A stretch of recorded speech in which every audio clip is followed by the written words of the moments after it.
Hello and welcome to Dr. Hursts' podcast, where things mysteriously go bump in the halls. So, sit back, relax, and listen. But before you do, please like, comment, share, and most importantly, subscribe. So, let's begin. Bedtime 2. The Aftermath. After writing my account of an horrific experience I had as an 8-year-old child, many have encouraged me to speak about the aftermath. I've been hesitant to do so, as I have felt unsettled since I broke my silence. Sleep has not come easy to me these last few nights. My skepticism, however, remains resilient, and as such, I will tell of what I experienced in the other room. This won't be as long, as what occurred only took place over a few days, but that was more than enough for me. If you recall, after the unwelcome nightly visitor left me, I was moved into another bedroom a year later. This room was much larger than the previous one and had a warm and welcoming atmosphere to it. Some places feel bad. The room before felt foul, but this one did not. Thankfully, I was given a normal bed. The previous one was taken apart and thrown out. A welcome sight, I might add. I loved my new room. I enjoyed the space for all of my toys. I was happy that the place was large enough to have my friends drop by. But most of all, I was relieved to just be out of the uneasy, foreboding part of the house. On the first night, I slept more soundly than I had done for a long time. Of course, I still moved my bed several feet from the wall. I told my mother that I and my friends liked to use the gap between the bed and wall as a hiding place when we were playing. I awoke the next day feeling refreshed and relaxed. As I lay there watching some of my favourite cartoons on a small portable television, I noticed something odd. An old dark brown armchair, which had always been there, sat at the foot of my bed, large and looming. It was frayed and worn, having been given to us as part of a suite by my cousin, but it had been used many times even by then. The chair itself was not unusual, but what unsettled me was that I could have sworn that before I had went to sleep, the chair had been facing away from the bed. Now, in the cold light of day, the chair was facing me. I assumed one of my parents had moved it while I slept, probably looking for something which had been left there before we switched rooms. The second night was not as restful. It was around 11 p.m. and I could hear my parents' television from the other side of the house. The room was largely in darkness. The only illumination, an orange hue drifting through my window from the street lights outside. I lay there content, until I heard something quiet, yet unmistakable. At first I thought it was the sound of my own breath, exhaling and inhaling as I rested. But when I stopped for a moment, the quiet, almost inaudible sound of someone else in the room, breathing in and out, did not cease. It continued, rhythmically and without pause. I lay there in the darkness, but while I was still recovering from the terror instilled in me from my experiences in my previous bedroom, I was not entirely afraid. The breathing was so distant and unlike the wheezing I had heard during my encounter with that thing in the wall that I remained calm. And even at that early age, I believed that it was so subtle that it was probably my imagination playing tricks on me. Still, I took no chances. I stepped out of bed, walked across the room and turned the light on. The sound had gone. I stared at that old worn armchair facing the foot of my bed, which was within reaching distance of where I slept, and turned it around to face the other way. I had no reason to do so, but something about it sitting there filled me with dread. The third night, I was not so fearless. Again, I awoke in darkness.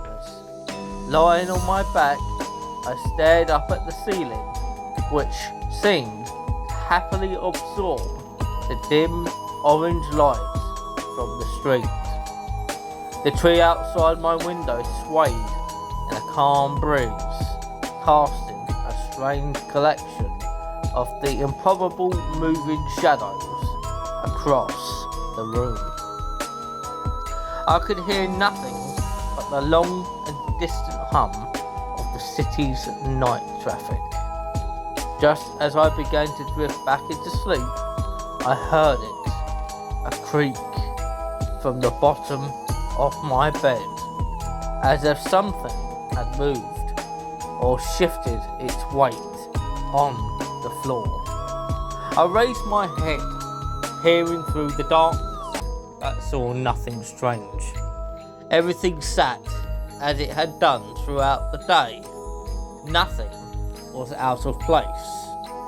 I cast my gaze across the room, some comics on the floor, a few boxes which had still to be unpacked. The armchair, unmoved, still facing away from the bottom of my bed. There was nothing sinister here. I was now fully awake, glancing over at my television, considering whether or not to enjoy some late night TV. I'd have to keep the volume low, of course, as my older brother would hear it in the next room, and no doubt tell me to switch it off. Just as I sat up fully in bed, I heard it again.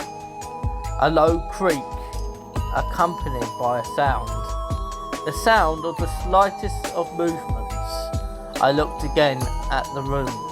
The dim orange shadows cast by the leaves hanging by my window now took on a more menacing form. I still saw no reason to be afraid. I stared at the chair at the end of my bed and saw nothing unusual about it. It's quite common for the mind to take a moment to fully come to terms with what it is seeing. It takes time to put the full horror of what is in front of you together into a moment of cold, bitter realization. Yes, I was staring at that old worn armchair in the dark. But what I was also staring at was the person sitting in it. In the dim light, I could only see the outline of the back of its head, the rest obscured by the spine of the chair. I sat motionless, staring, praying, hoping that my eyes were being misled by their surroundings. The slow creak of movement as it shifted in its battered throne chilled me to my very core. This was no mere trick of the dark. Then it shifted onto its right side. I knew what it was doing. It was turning to look at me. It was difficult to make out, for even in that room, it seemed darker than everything around it. I saw what looked like a collection of long fingers slip over the crest of the chair, and then another.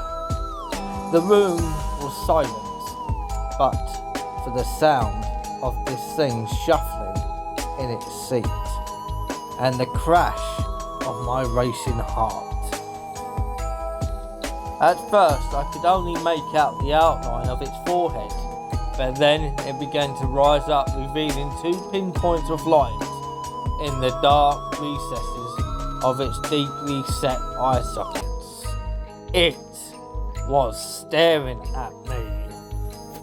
I screamed, and within a moment my brother and mother came into the room, switching the light on, asking if I had had another bad dream.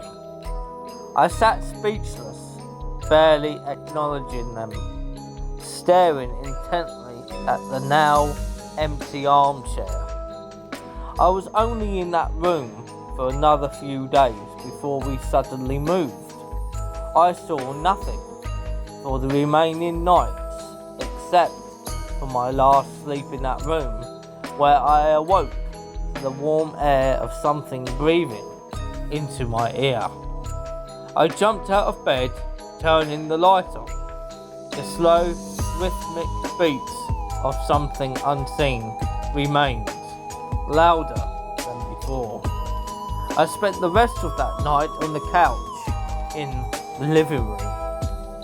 2 years later, I slept soundly in my bed in our new house. There had been no other incidences, and I was sure I had left behind whatever strangeness had plagued me in that little average suburban home. I was, however, left one parting gift. My tormentors, and in my opinion, the watcher in that armchair, was a different entity to the thing in that elongated room, had one last surprise in store for me. Like an animal claiming its territory, I was not entirely out with their grasp. For one last terrifying moment, I felt the presence of those things. I lay there sound asleep, 2 years since those horrible and horrifying experiences. I was in the throes of a nightmare, and suddenly happily found myself awake, safe and sound in my bed. The room was darker than usual. I breathed a sigh of relief, as one does when waking from a nightmare. But the room was so dark, I could see nothing at all, as if something had snuffed out the lights. I chuckled to myself, realising that I must have pulled my blanket up and over my face while sleeping. The cotton blanket felt cool against me, but the air was a little too warm, almost stifling. Just as I was about to remove the blanket for some air, I heard it. For the last time, I heard it. The rhythmic breathing of the watcher at the end of my bed. Fear gripped me, followed by anger and despair. Why could I not be left alone? I then did something most peculiar. I decided to speak to it. Perhaps this thing did not mean to harm me. Perhaps it was unaware of the terror it had caused. Surely a young boy deserved some mercy. As the breathing grew louder and closer, I began to cry. I could feel its presence on the other side of the blanket, its breath hanging over me like a stagnant wind. Through the tears I uttered 2 words, words which surely would put an end to all of this. Please stop. The breathing began to change. It became more animated, quicker somehow.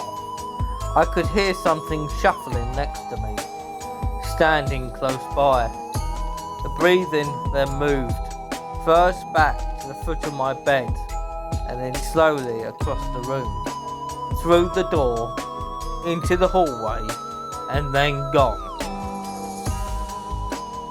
Half crying, half elated, I lay in the still darkness, my face still covered by the blanket. You may consider this a victory of some sort, but I do not. If those things were real, I know now beyond a shadow of a doubt that their intentions were not misconstrued. They were twisted, filled with malice. I would normally never use such a word to describe anything, but it's as close to evil as I hope I ever come. How do I know that? I tell you how. Moments after that thing seemed to have left the house, something pressed forcefully down on top of me, pushing the blanket with great strength against my face. I could feel a large hand with long, thin fingers wrapping the covers around my skull, its nails imprinted upon me like razor-sharp ridges. I managed to slide down into the gap between the bed and the wall, quickly making my escape, clambering and screaming out of my room, waking my family. Make no mistake, that thing in the darkness tried to smother me to death.